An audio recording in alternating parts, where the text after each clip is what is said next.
ఆరు గ్యారెంటీల అమల్లో భాగంగా మరో ముందడుగు పడనుంది. నేడు కేబినెట్ సబ్ కమిటీతో సీఎం రేవంత్ రెడ్డి సమావేశం కానున్నారు.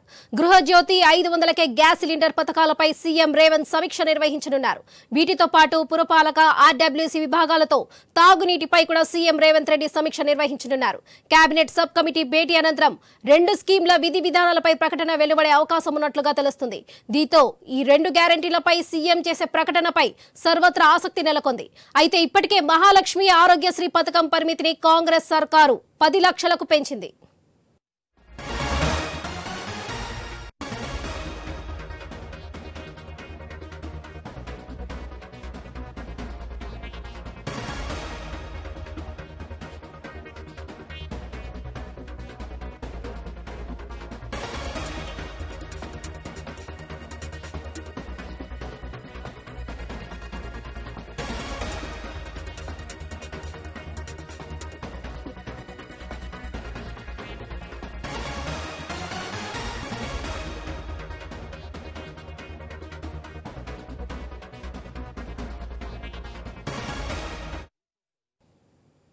ఆరు గ్యారెంటీల అమల్లో భాగంగా మరో ముందడుగు వేయబోతుంది కాంగ్రెస్ పార్టీ.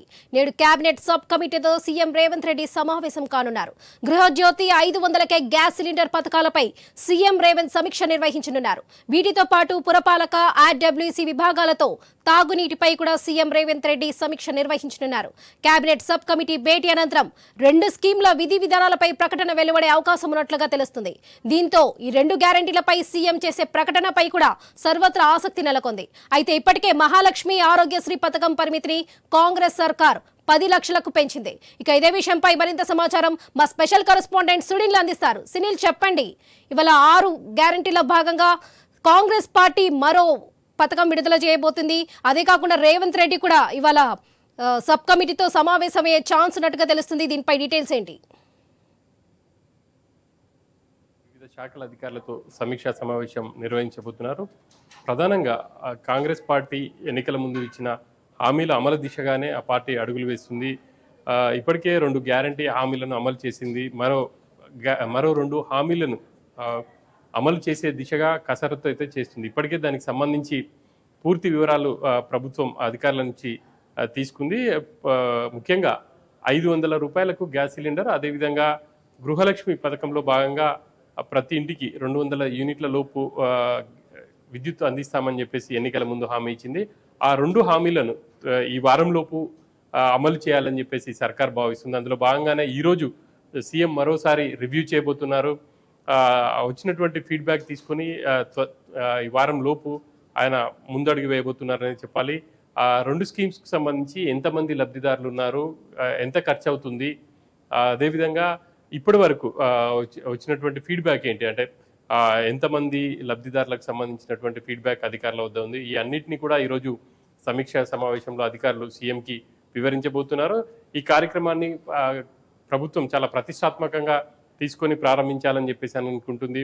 ఈ కార్యక్రమానికి ప్రియాంక గాంధీని ఆహ్వానిస్తామని చెప్పేసి కూడా ఇప్పటికే సీఎం ప్రకటించారు. ఆ మేరకు ఆయన ఢిల్లీ వెళ్ళి కాంగ్రెస్ హైకమాండ్ పెద్దలను కూడా కలిశారు. ప్రియాంక అపాయింట్మెంట్ కూడా కోరడం జరిగింది. దానికి సంబంధించి ఒక క్లారిటీ రావాల్సింది. ఒకవేళ ప్రియాంక గాంధీ అపాయింట్మెంట్ ఖరారైతే మాత్రం ఈ వారంలోనే 500 రూపాయలకు గ్యాస్ సిలిండర్ అందించే కార్యక్రమాన్ని ప్రభుత్వం ప్రారంభించబోతుంది. ఆ తర్వాత ఇటు గృహలక్ష్మిలో భాగంగా 200 యూనిట్ల వరకు కూడా ఫ్రీ అందించే కార్యక్రమాన్ని చేపట్టబోతుంది. ఎన్నికల ముందే ఈ 2 హామీలను అమలు చేసే దిశగా సర్కార్ అయితే వేగంగా అడుగులు వేస్తుందని చెప్పాలి. ఇక మిగతా శాఖలకు సంబంధించి ఒకసారి చూస్తే ఈరోజు మున్సిపల్ అడ్మినిస్ట్రేషన్, అదేవిధంగా గ్రామీణ నీటిపారుదల శాఖకు సంబంధించిన అధికారులతో ఈరోజు సీఎం రివ్యూ చేయబోతున్నారు. రానున్న వేసవికి సంబంధించి తాగునీటి ఇతడు లేకుండా ఉండేందుకు ఎటువంటి చర్యలు తీసుకుంటున్నారు ఏంటి అన్న విషయాలని కూడా అధికారుల నుంచి తెలుసుకొని ఆయన పలు సూచనలు చేసే అవకాశాలు అయితే కనిపిస్తున్నాయి. ఇప్పటి వరకు ఈ మిషన్ భగీరథకు సంబంధించి కూడా ఆయన రివ్యూ చేస్తారని చెప్పేసి అయితే అధికార వర్గాల ద్వారా తెలుస్తుంది. గతంలోనే ఆయన రివ్యూ చేయాలి అని అనుకున్నారు, కానీ అది వాయిదా పడుతూ వస్తుంది. ఈరోజు మిషన్ భగీరథ అధికారులతో కూడా ఆయన సమావేశమయ్యే అవకాశాలు అయితే ఎక్కువగా కనిపిస్తున్నాయి. ఆ తర్వాత నల్గొండ జిల్లాకు సంబంధించి సాగునీటి ప్రాజెక్టులకు సంబంధించి కూడా ఆయన సీఎం ఈరోజు రివ్యూ చేయబోతున్నట్టుగా కూడా అధికార వర్గాలు అయితే చెప్తున్నాయి. సాయంత్రం వరకు కూడా ఆయన ఈ రోజు రివ్యూలో బిజీగా ఉండే అవకాశాలు అయితే ఎక్కువ కనిపిస్తున్నాయి. ప్రధానంగా కాంగ్రెస్ పార్టీ అమలు చేయబోతున్నటువంటి గ్యారంటీ హామీలకు సంబంధించే దృష్టి సారించబోతున్నట్టు కూడా తెలుస్తుంది వాళ్ళకి. Right Sunil, thank you.